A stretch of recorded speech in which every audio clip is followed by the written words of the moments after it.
versus steel shot. Hi there guys, it's just another one of my comparison videos, this time comparing steel to lead shot. Now a lot of you probably realise under European legislation we're now required to use steel shot if we're shooting wildfowl. So I've got these two loads to compare. As you can probably see, they're not exactly the same. These really VIP steel 32 gram, number 3, 2 3/4 inch. These are Fiocchi 3-inch Magnums 52 gram in number 3, both with plastic wad. Now, of course, yeah, they're not exactly the same, but that's because number 3 lead is almost impossible to get hold of now, and I had to get these from a show a few years ago, so from some old stock. And you might be asking me, well, why is that? And the reason is because, of course, they've pretty much effectively banned them. You can't use lead now for shooting wildfowl, and so nobody sells it.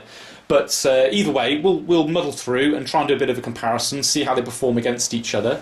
Now, you might be wondering, well, you know, why did they ban lead shooting wildfowl? And the reason is because they're concerned with lead going into sort of wetlands and things, you know, where ducks and geese tend to sort of hang out. But also they were worried about ducks and geese entering the food supply with lead in. So you know, it's important to sort of abide by the law in that respect, because if you don't, they will use that as an excuse to ban lead altogether, and none of us want that. In fact, that's why you will see often children will be handing out badges like this at game fairs and things, just to remind people that it's in our interest to abide by the law, so make sure that you do that. But having said that, a lot of people were annoyed when this regulation came in, because if you've got an older shotgun, you may find that it can't shoot steel, and you could damage the bore with it. So it's sort of something to bear in mind, really. I mean, to be honest, you'd probably get away with it if it was a few shots, but if you continually fired steel down a gun that isn't designed for it, you probably will do it a bit of harm, really. And of course, generally, you know, steel, it's not as heavy as lead, so the individual projectiles won't sort of, they may fly a bit faster actually, but they won't. Yeah, they won't supposedly perform as well, but of course we'll find out about that. And so, yeah, a lot of people are worried about it. Also, they're a bit supposedly quite dangerous because of ricochets, because of being metal. They sort of they don't lose their energy on impacts, and they just tend to bounce off and hit things, apparently. But I don't know, and you know, everybody tells you these things, and until you test it yourself, you don't know. So in the second part of this video, I will be comparing these two. We've got some patterning boards, I've got some longer distance targets just to sort of see what they're like at range, as well as the infamous catalogue test just to see what the penetration is like, and to see if they ricochet, so we'll probably make sure we've got eye protection and other sorts of protection when we do that. So, so yeah, I hope you enjoy the second part of this video. Let me know what you think. Yeah, so first up we've got our ricochet stroke penetration test, and we're going to start off with lead. Take it away, Thomas. Okay.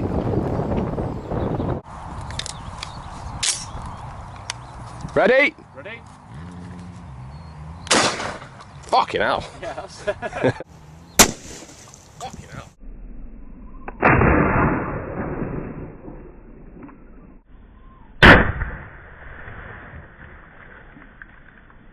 So same test again, this time with steel. Take it away, Thomas. Okay. Ready? Ready?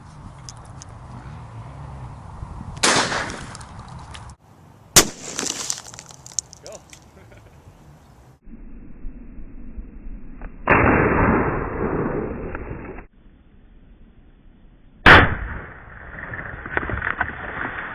So next up we've got a range test. If you look over there, I've got a sort of A4 sized reactive target to roughly represent the size of a duck. That's at 40 yards, so a sort of semi-high bird. And first off we're going to try lead. Take it away, Thomas. Okay. Ready? Ready?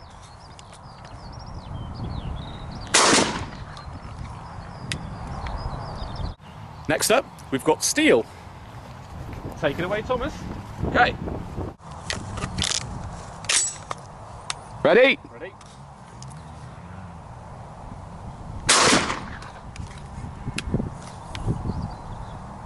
So next up we've got our patterning boards set out at 20 yards, just to give us an idea of any gaps in between the shot and that sort of thing. And first up we've got lead. Take it away, Tom. Okay. Ready? Ready?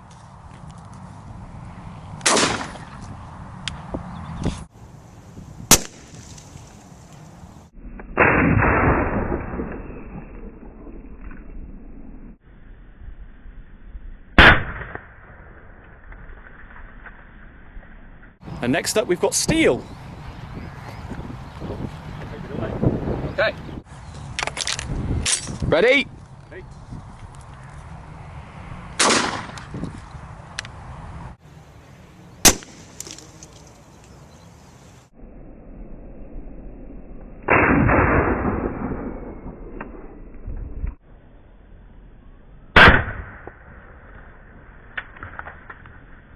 So here we have the results. If you look on the left, we've got the lead targets, and then on the right we've got the steel targets.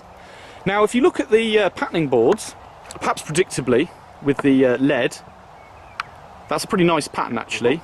Quite spread out, but you know that's a 52 gram load, so you would expect a lot of lead on target. And yeah, you pulled a little bit to the right there, I think. Yes, I did, yeah. But you know, as you would expect perhaps. But then if you look on for the steel, I'm pretty impressed with that. I mean, there are a few gaps here and there. It's a little bit random, a bit maybe perhaps how you'd expect with a sort of fibre wad load or something like that, but still pretty reasonable, pretty accurate. Yes. But what I was really impressed with was the range test. Now, if you look at the lead on the left, you know, fair few on target. I mean, if you look in the top left of the target, that would be probably roughly where a duck's head would be, so it'd certainly kill it, but not a huge amount. But then, in contrast, you look around to the steel. There's loads there on target, so that's pretty impressive. You know, in terms of performance. It could be down to my shooting. I shot a bit better maybe with that one because of less recoil. Yeah, perhaps. Either way. But still, that's pretty good.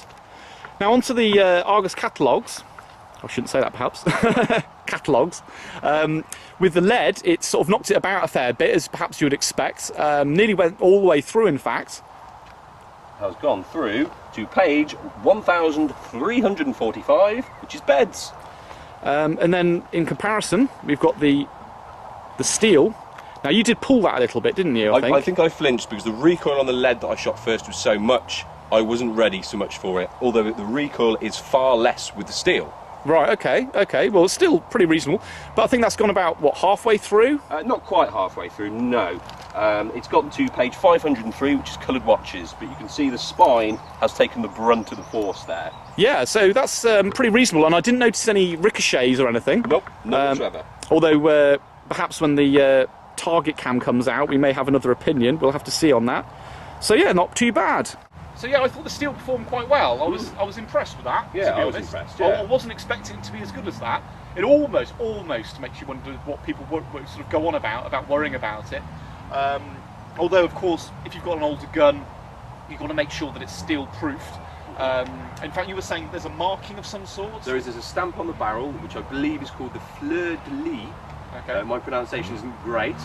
Basically, that means your gun is proof for steel. So if you're unsure, take it to a gunsmith, take it to a gun shop, take it to someone who knows what they're doing. They may be wildfowl and they shoot steel. Don't take the risk. Don't shoot it through a gun that isn't proof for it, or you're not sure if it's proof for it. Absolutely. Yeah. I mean, to be fair, you know, one or two shots, you know, probably isn't going to explode. Probably fine. Probably not. But you know, you don't want to break your gun, do you? No, always err on the side of caution. Exactly. You don't want to hurt yourself. But at the same time, it does make you wonder what these antis are going on about, really, with the steel shot. Because at the end of the day, you know, these cartridges that I got had a plastic wad.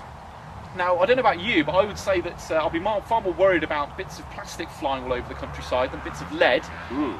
So, you know, it does seem like a political thing, really. It does. They just don't like shooting, basically. Basically. But either way, if you are shooting game, but silly as you may think it is, well, I say game, obviously wildfowl, make sure that you do use steel shot. Because if you sell that duck, say you've shot, to a butcher, and the wrong person gets hold of it, they'll say, "Oh, look at these hunters! They're not abiding by the rules. We're getting more lead in these birds, and it's getting into the food supply." And they'll use that as an excuse to ban steel altogether. And we certainly don't want that. Not want that, no. Because, you know, we do practical shotgun competitions, and that's shooting at steel. And obviously, you can't shoot steel against steel because that would ricochet everywhere, wouldn't it? It would, yeah. And Very dangerous. And Home Office rules probably wouldn't allow it. So, you know, we need to make sure we abide by the rules and, you know, do things correctly. Yes. But either way, at the same time, as I said, I thought it wasn't too bad. Yeah, very interesting test. Yeah, for us. And I hope for you as well. Yeah, absolutely. So yeah, I hope you enjoyed that. Like and subscribe.